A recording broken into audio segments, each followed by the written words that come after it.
Good morning.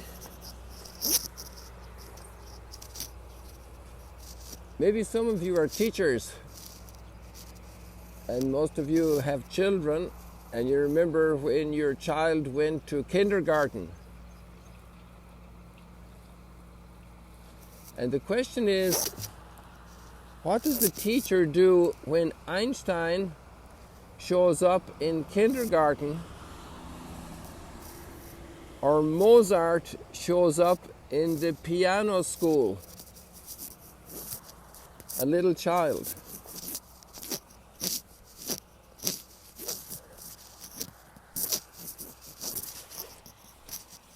Kindergarten for Einstein and piano kindergarten for Mozart.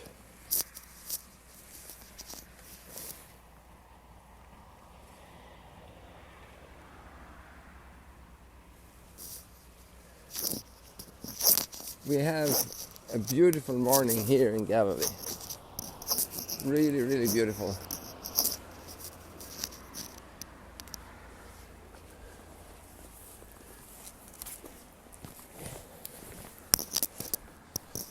I was taking in something and I just missed the sunrise for you. I almost missed it for myself. I thought I had a bit more time, and sure enough, it beat me. And here we are on our usual little trip. I didn't want to go up on Mount Arbel, although I'd like to, because it was rainy there 2 days ago. So I don't want the mud on my feet sticking to the boots. Lots of traffic. It always reminds me this is the first day of the week. That word, first day of the week, is very important for us who are Christians. Big, big day. Big day. The day of the new creation. The first day of the week, the original day of creation. And then the new creation.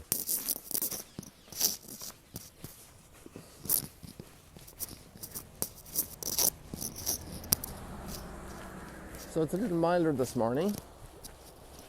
For my taste, spoiled here by the weather in Galilee and the Holy Land.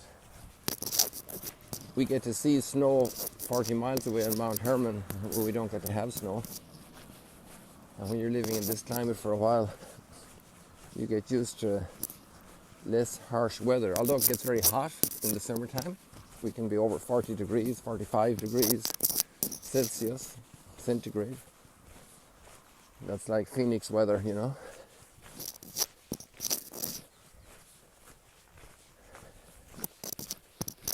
Let's see how our thistle is doing here.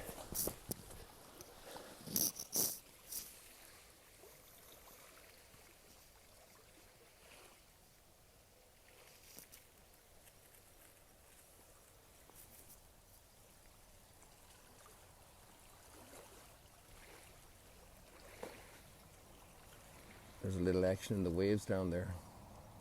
For those of you on the WhatsApp group, just notifying about the time of beginning. It's anybody can join the WhatsApp group. It's available. The link is available in the post usually. So, for those of you on the WhatsApp group, you saw the picture this morning, and I just took that outside my room. It looks like a man and a woman, right? Or hairdress. And they're fishing there, you know, they're in the boat. I thought it was two men, but it's probably a couple. And they're fishing there in the morning.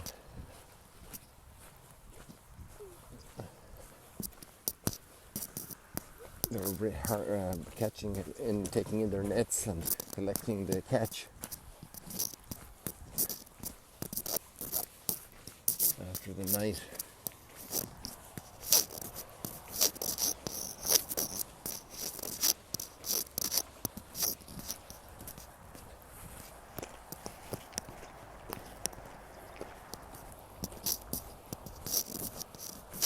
We have very, very rich menu of extraordinarily beautiful readings this morning.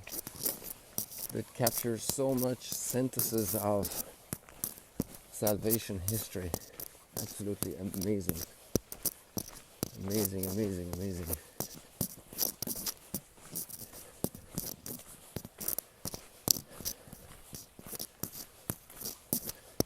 So what happens when Einstein goes to school? Oh, we can imagine, you know. I think what I'm saying is imaginary because apparently Einstein didn't have an easy time in school, and his blossoming came later. He was a late bloomer academically, but I'm not sure if that academic history of his is correct, but that's the memory I have of what I read. And then imagine Mozart showing up and you have 5 or 10 little kids learning piano, or 3 or 4 little kids learning piano, and suddenly Mozart is here. And you don't know what Mozart means. We know what Mozart means. You know, Mozart was a great musician, but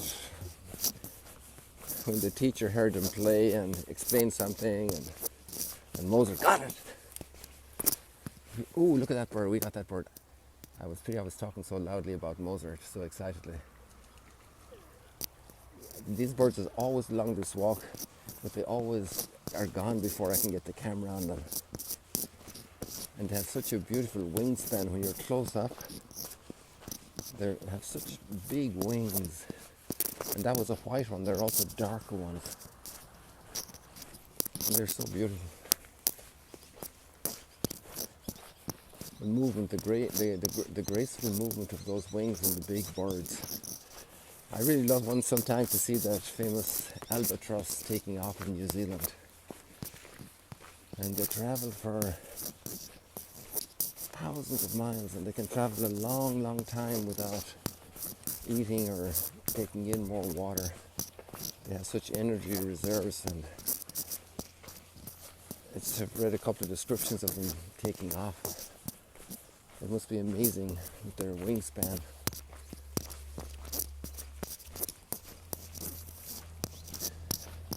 It's really astonishing the amount of richness in nature.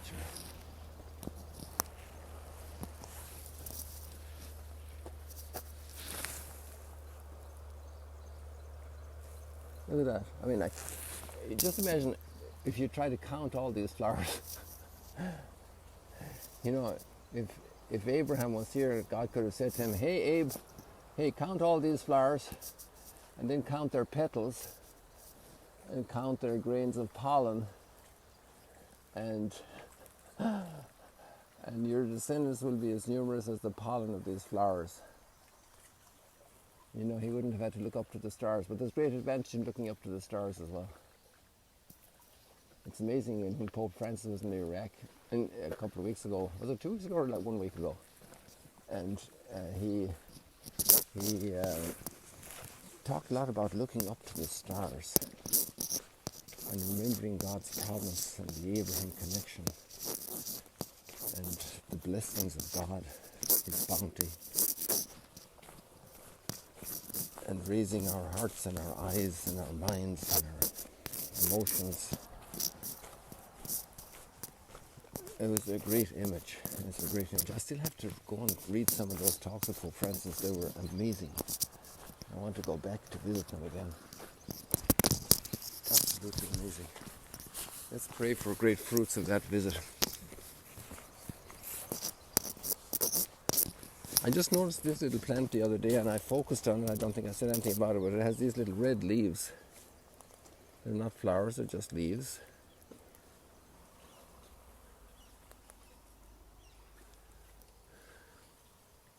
It's almost like leaves you'd see in the fall, not in the spring. And maybe these are old leaves on this plant and they'll be replaced by new green ones, who knows.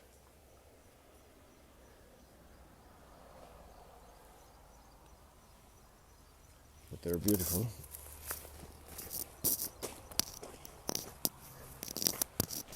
So what happens when Mozart goes to school?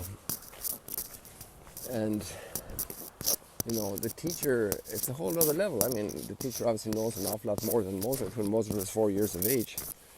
But Mozart has such gifts of understanding and readiness to grasp. We kind of got a Mozart today, you know, not in the music, but in the gospel, Nicodemus. Nicodemus is an awesome personality, and he's kind of a secondary character in John's gospel, but pondering on him in the last 24 hours, you know, in a way he's a very, very iconic figure for John's gospel.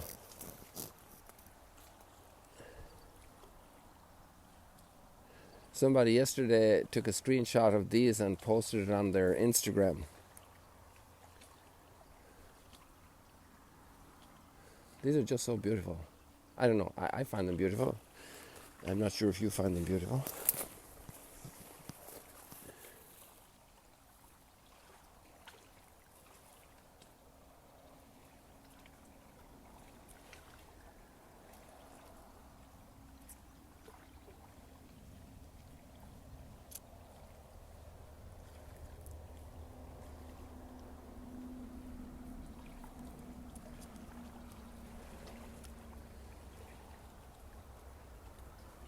You know, the brilliance of our Creator.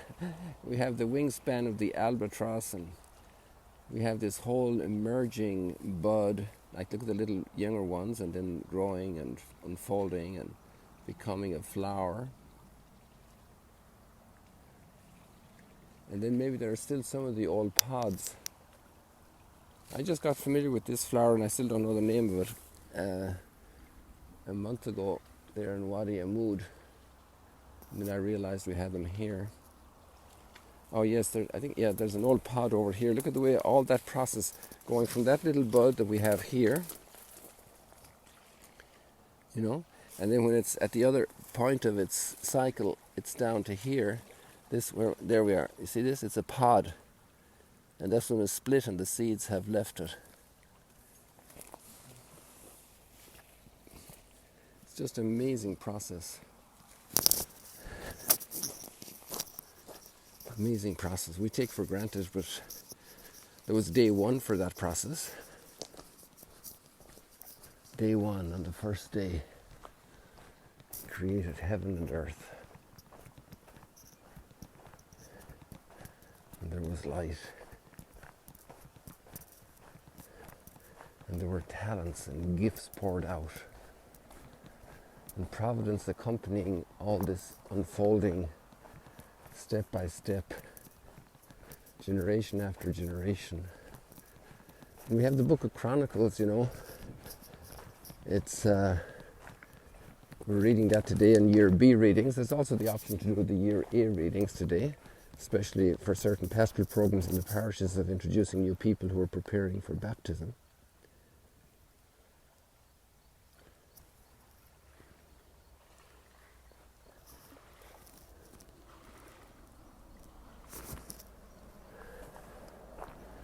And then these guys are like more simple, but look at them. These grasses, they don't have the bloom of the beautiful flowers that draw the bees, but maybe there are bees interested in these grasses too. I'm not sure, I don't know.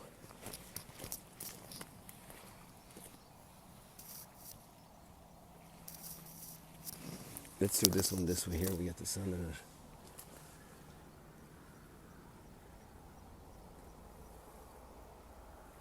But the light is too strong from the sun to see the white of these flowers.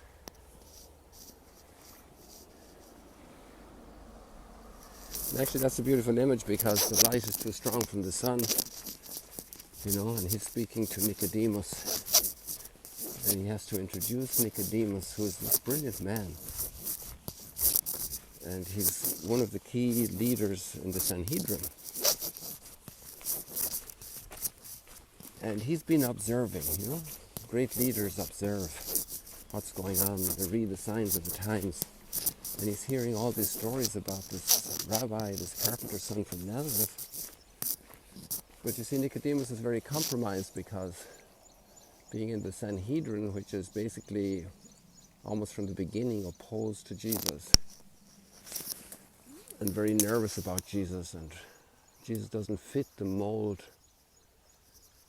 of their thinking. So Nicodemus is in a It's amazing how our society works, all of us, even within a family. Some topics you don't touch. Some things you ask quietly to one member. When there's especially a little dysfunctionality going on. Oh, there we have together now. You see the bud, the big long, the little buds, and the big long pod, which is not as ripe as the other one that we saw earlier that was split, and here we have one that's split, and the seeds are gone. So Nicodemus is like one of these ripe buds, you could say. He has developed in obviously an incredible Jewish education and understanding of the scriptures, his whole life, meditating, contemplating the scriptures. And then he's at a point in Jewish history, we could say post-Chronicles. So the book of Chronicles is the last book of the Jewish writings, the youngest book, the most recent book, and therefore it contains an extraordinary nectar, if you will, of harvested product from all of the flower moments and the tragedy moments of the history of the chosen people. A history chosen for salvation, to be light to the Gentiles, and then a history expecting redemption. These are very heavy words in the mind of Nicodemus. And he seems to be a man who's very upright, He must be like a tzaddik. That was the word that was used for Joseph. And I wouldn't think Joseph Nazareth would have had the intellectual preparation of Nicodemus. Nicodemus was in the Sanhedrin. Joseph was a carpenter.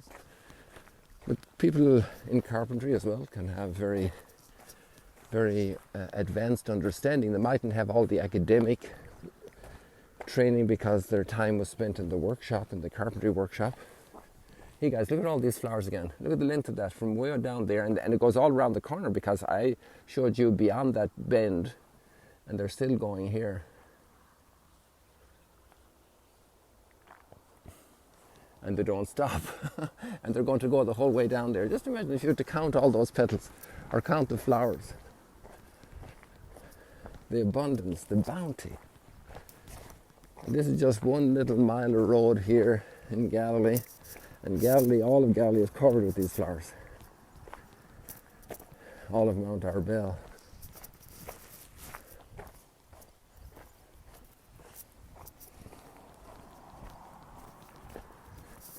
So Nicodemus is this amazing character. And he's just sketched briefly, really. There's this great conversation in John's Gospel between Nicodemus and Jesus. He comes at night time, low profile, Don't make too much noise. Don't let other people know. Keep it quiet. And that's very understandable because he is very concerned about the Sanhedrin's connections. And he's in there. And he has to be very careful how he deals with this. And Jesus respects that. That's amazing as well, Jesus receives Nicodemus. And he doesn't put him on the spot. Providence will have time for that later on. And we see that this conversation really matured and left amazing fruit. Because Nicodemus then shows his full colours at the crucifixion. And actually before that he stands up for Jesus in the Sanhedrin and tries to defend him. And they say, but can a prophet come from Galilee? I mean, you don't know anything, get out of here. You don't know what you're talking about. And he's the only one that had the courage to go and meet Jesus privately and get to know Jesus. So he does know what he's talking about. He had the personal encounter with Jesus. And that conversation that we read today in the Gospel meant so much. It really, really went deep under Nicodemus' skin, into the core of his heart, the expectation of his people. This man of extraordinary wisdom, and he's very well depicted in some movies. He's dressed like that typical scholarly There's a great personal elegance to him, a great nobility with the word. You know, this natural nobility, not a fake nobility. Not a nobility by money, but a nobility by human maturity. You know, everybody can be noble of heart, or spiteful, or miserable, or wretched, or despicable, or noble of heart. Noble reactions. Like Joseph was so noble with Mary.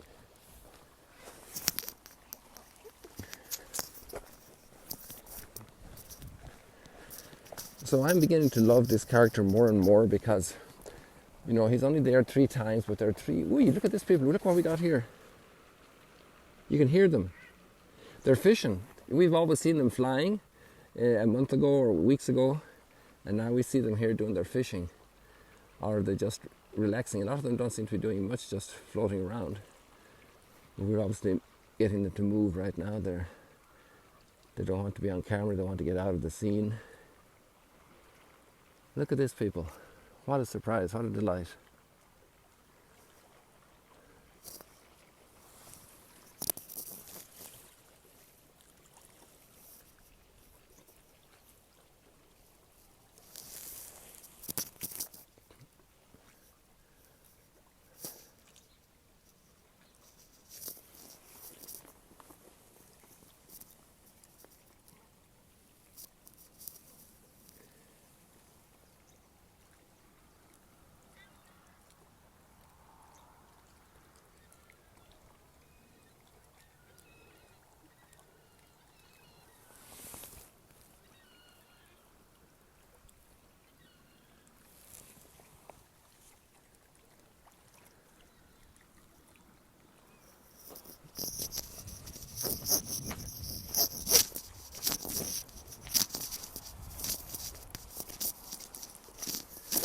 I just got through an incredible description in Moby Dick, around chapter 90, 134 chapters.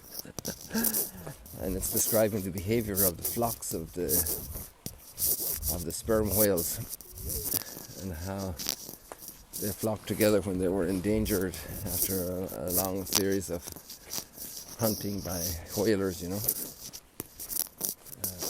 Very interesting comments. Loving that book. Well, anyway, back to our good Nicodemus. You see, what does Nicodemus get? You see, he doesn't get from Jesus really. He gets definitely a lot of solid teaching, doctrine, but he gets a lot more from Jesus. He gets extraordinary respect. He is treated on his level. Jesus touches on the deepest, greatest biblical themes. It's just marvelous, you know, how he's revealing to him the Father's love. And at the end of the day, this is the whole purpose of Revelation, to discover the Father. That's why God created the world, to share his incredible love with us. And then the biggest challenge probably is to share that love in its dimension and will to save us, which is a love that's not going to, it's power, but it's a different kind of power than human society normally dreams of. And I'm sure Nicodemus himself was understanding power that as well. He would have liked to be free from the Romans, for sure. He was a leading member of the Sanhedrin. He was a leading member of the Jewish people oppressed by the Romans. But he's taking stock of Jesus' behavior and Jesus' attitudes and Jesus' approach, and his approach with sinners. You see, the others dismiss Jesus because he eats with sinners and prostitutes and he hangs out with the wrong people, but they're not realizing that the sick need a doctor. And Nicodemus is picking up on these cues. And the process of entering into the mystery of Christ is gradual. It's a gift, and grace doesn't force its way.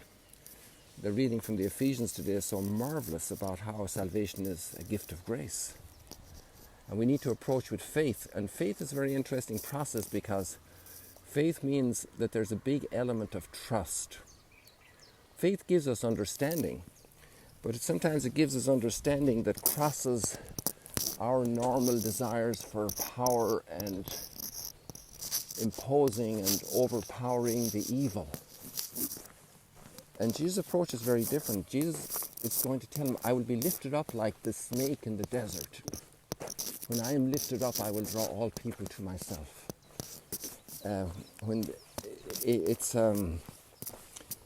It's a treatment of text that's so familiar to Nicodemus about the story of the serpent in the desert. I mean, Jesus just has to touch that note on the piano key, on the piano and the keyboard, and Nicodemus gets it immediately, just like Mozart would get it. And Jesus just has to say, just like Moses lifted up the serpent, so the Son of Man must be lifted up.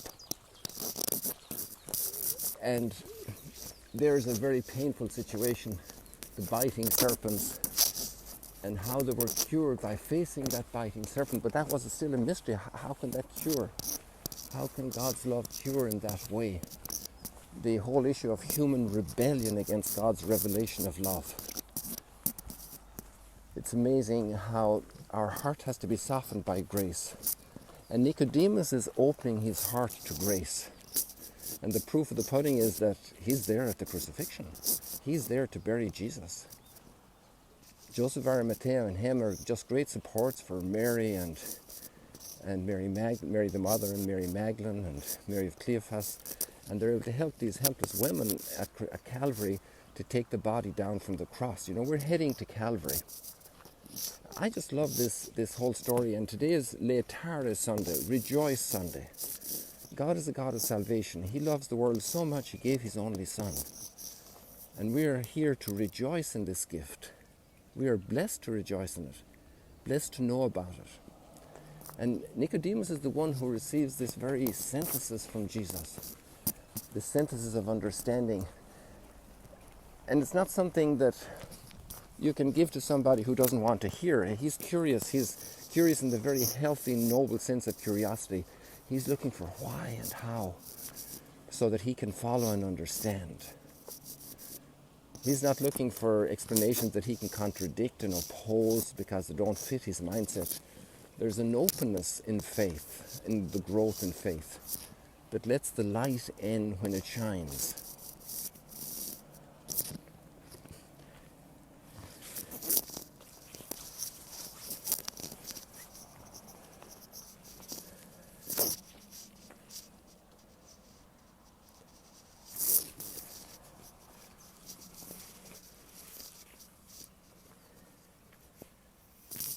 People, I think our time is kind of done. And we could keep talking about these things, but I'm not sure how much we accomplished today in this little conversation, but what I hope maybe we accomplish is that you grow in a thirst and a desire to become familiar with the Scriptures, and to let, the sun right now is actually feeling just a little tad warm. There's a warmth coming from it. And let the Scriptures do that to you. Be in the presence of God. And let Him warm you up. Let Him take the chill out of your body and stir your blood flow and get you interested, whet your appetite, because you want to become more involved. You don't want to fight the mystery, you want to love it. It's for you, it's for your salvation, it's for our salvation, it's for everybody's salvation. How we have to change our thoughts about power, and even about the powerful who are evil. Because Jesus allows Himself to be lifted up on the cross, to be nailed to the cross. It's such extraordinary language. And He does that for our salvation, for the salvation of all. And how many people deeply immersed in evil have converted and changed. Major drug lord from South America, now living in the States, completely changed, an apostle of Christ. This is what happens as grace is allowed into our hearts. And we all need this. We all need it. People, I keep talking, so I let you go. I let you go to indulge yourself in the Scriptures, to let them into your heart, to shed light on you, to warm you up, to bless you. And I'll say, God bless you today.